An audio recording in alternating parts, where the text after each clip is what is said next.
Tesla stock is down 50% from all-time highs. We are now officially in a bear market.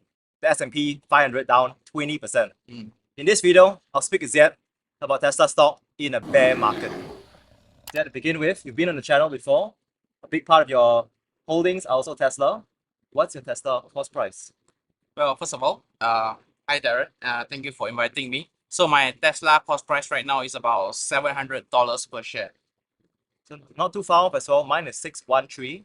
Current stock price as we are filming is 650. We've got a long weekend, so there's no US market trading on a Monday because of Juneteenth public holiday.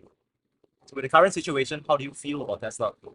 So right now, I'm actually feeling pretty comfortable actually.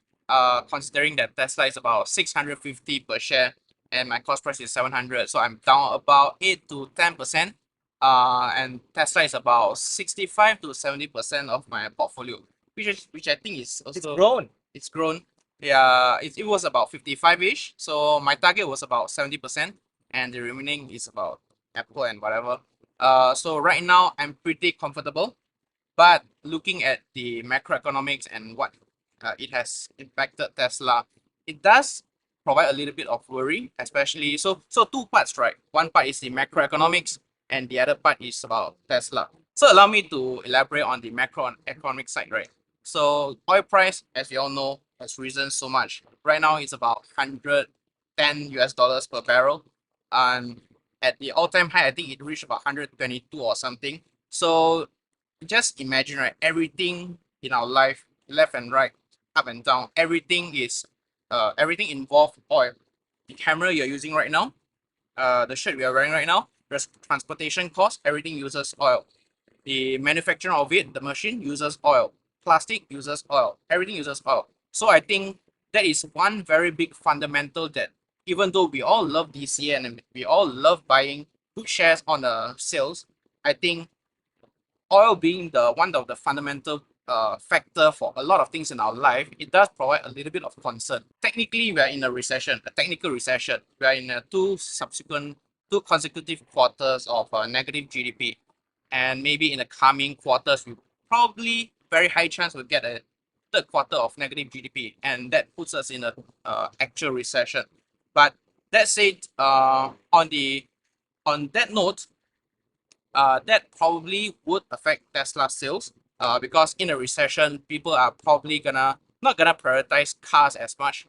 But looking at Tesla having so much demand, I think with their backlog and with the Model Y recently raised their price, their profit margin, I think it's pretty comfortable. And also with like Giga Berlin is also ramping up, so that is pretty sweet. But over on the other side, on Giga Shanghai factory in China, because COVID, Shanghai lockdown during April and May, I think they are shut down for a few weeks. Gigafactory, if I'm not mistaken, statistically, Giga Shanghai accounts about 40% of Tesla's production and about 50% of Tesla's profits. So having that shut down, Elon Musk has a huge task to push the Q2 deliveries. I think they're pushing, but in my opinion, that's one potential negative catalyst. We might see a very down or miss earnings call for the next quarter, for the coming quarters earnings call. That's what my sentiment right now. Q2, the consensus is it's going to be a tough quarter for Tesla because of manufacturing shutdown. To build on Ziet's point, Giga Berlin just reached their first week with 1,000 cars produced. So it's a milestone. They produce right now, I think, close to 8,000 cars in Giga Berlin. So ramping up well. Giga Texas is on that path. Giga Texas is the only one with 4680 battery cells. That's encouraging to me, but the ramp for 4680 is a lot slower than many Tesla investors imagine it to be.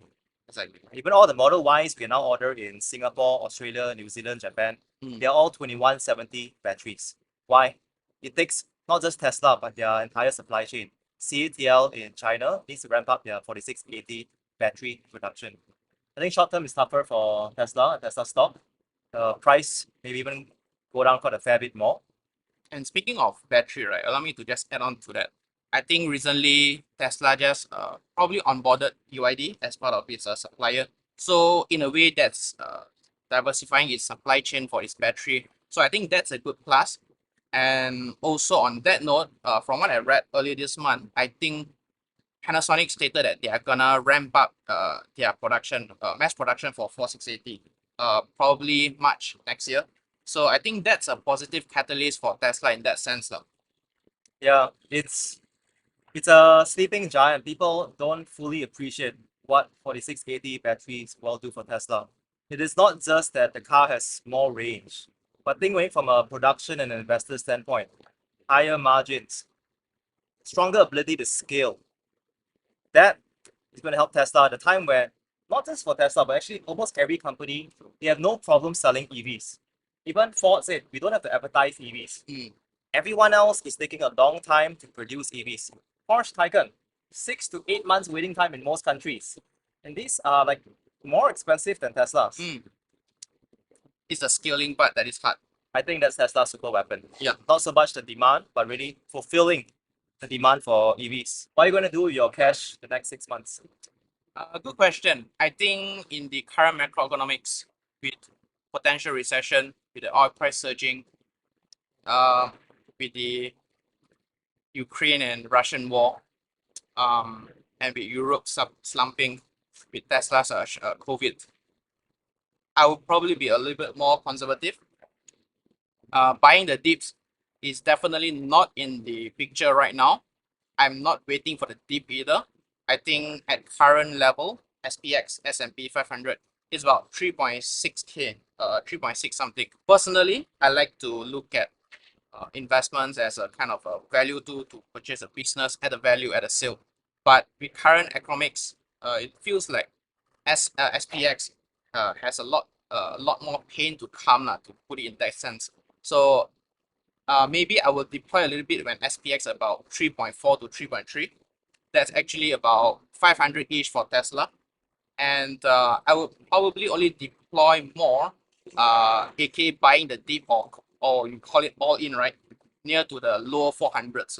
That's what I would do with my cash. So more Tesla stock, definitely. That's not a question. Whereas for my other stocks like Apple and Google and Amazon, I'm probably not gonna increase the weightage on that. Even though I love those companies, all these four companies, Tesla, Google, Apple, Amazon, they are strong companies. They can generate cash flow. They can pass through the cost of inflation to the consumers. There's no demand issue, and their business model is proven. So within these four, I would prefer Tesla because of the growth potential, and they are still very early in their curve. So I think with my cash, probably more conservative, but when opportunity arises, I will strike on Tesla. So for now, it'll literally sit as liquid reserves in the bank. Yeah. Bank account. I do have some cash in my brokerage account. I always tell people that if you want to build a cash buffer, do it in your brokerage account. You don't just keep everything liquid. I mean, it's good to be liquid and in your bank account. That's provided. That goes without question with emergency funds and stuff. But then, if you really want to capture the opportunity, you really want the cash to be ready in your brokerage account. Because in our case, maybe it's better for Singaporeans, but for Malaysians, we can't really keep cash in our local currency in the brokerage account, for example, interactive brokers. So we need some time for the cash to settle, and that can take from transfer to settlement is about 2 to 3 days. So what I would do, I will build up the cash buffer in my brokerage account. Probably now I'm sitting about 20% cash portion of my portfolio compared to the entire weightage compared to the entire value So that's what I'm doing right now. I do have liquid cash moving around my business, my personal accounts. So if Tesla really falls back to the pre S&P 500 inclusion kind of price, early 400s, probably gonna liquidate everything and just go all in. Okay. You had a recent video. We're now in a bear market. How is your investing strategy changing in the next 10 to 18 months? In this kind of scenario, I probably, like I've just mentioned just now, I would be more defensive. Less buying the dips. In the bear market, we have 3 stages. We have correction, stage 1, and we have stage 2, we have capitulation, and stage 3, we have exhaustion. So currently, I feel that we are probably at the end, probably in the middle of correction, almost in the capitulation phase, but people are still buying the dips. We see that Tesla or maybe some other stocks like Google or Amazon or whatever, or even the S&P itself, there are some spikes up, but the volume is not huge. So that signals to me the retailers are still optimistic. They are still buying, even though with the crypto crash and whatever, probably people have moved from crypto to stocks. You never know, right? With that signal itself, it shows that the institutionals are not buying yet. So if the whales are not splashing and the little fishes are splashing, so I think that is a sign that I should be a little bit more defensive instead of just buying the dips. Because in a bear market, when it goes to capitulation, people will just keep buying and the market will just keep crashing and declining until we reach the final stage, exhaustion, when all hopes are lost. The recession is at its peak. That's the bottom, and negative news are all over the place if it's not already. So Feels that way right now, right? it is every single day. You look at Graham Stephan's YouTube channel, look at Big Kevin's, they have a lot of negative sentiments. Props to them, really good content. But then that just shows retailers are already at the negative sentiment. And what institutionals usually try to take advantage of is that kind of sentiment. So if there are still retailers buying, then institutionals, they are going to wait and they're going to splash when opportunity arises. I think the message loud and clear.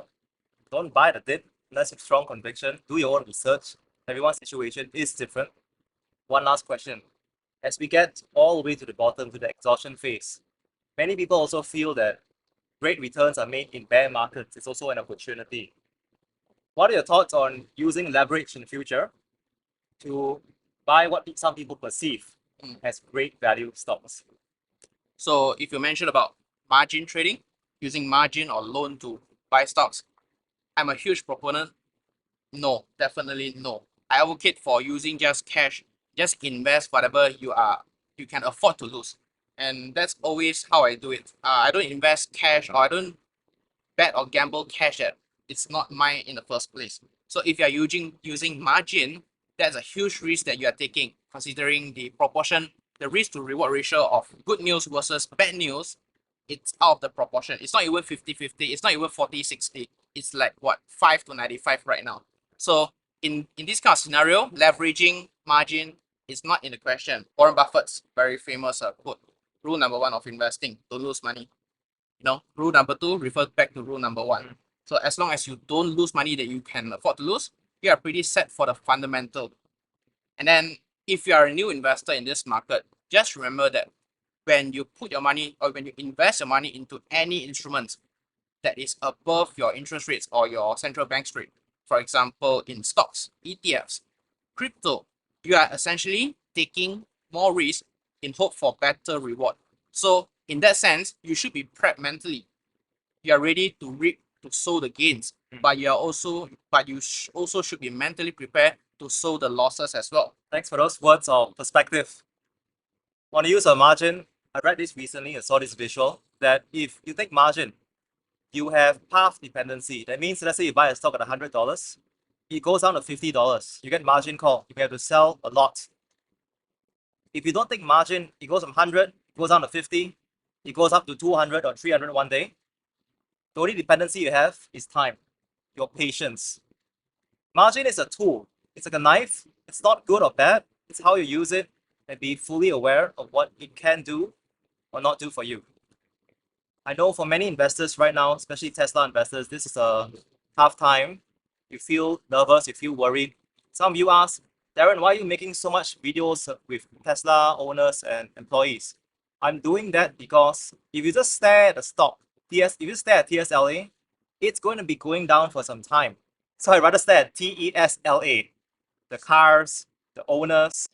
Have some fun with the people who are enjoying the products and services. Why is Tesla raising prices? Why is it to get the Model Y in Australia now you got to wait from February to May 2023? I see a very different picture there. The company's fundamentals are very strong. I spoke to a number of current and former employees. Even employees who got recently fired by Tesla, they will not be selling the Tesla stock. They will find other ways of financing to keep the Tesla stock. So I'm very bullish in the long term, but that's because I spend a lot of time with owners, with employees, and the physical Tesla ecosystem. So my purpose of presenting that on this channel is to let you see what's happening on the ground. Don't just stare at TSLA. Spend some time with TSLA. Go for a test drive. If you found this video useful, please click the like button. Hit subscribe to stay updated to more videos on Tesla. Ziet closes off. Time in the market beats time in the market.